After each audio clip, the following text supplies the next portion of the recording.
abanza amuhe ku nkongoro nziza kandi ubuki bwateguwe kuri uyu munsi wanyu. Ye ca bugufi dicira bugufi umugabo. Yo maze nshime mu muryango wacu urabizi kunywa ni gatatu. Buri urugo rwiza ruhera ku mugore.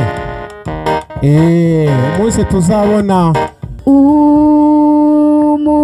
umutesi mumurekatete uwiri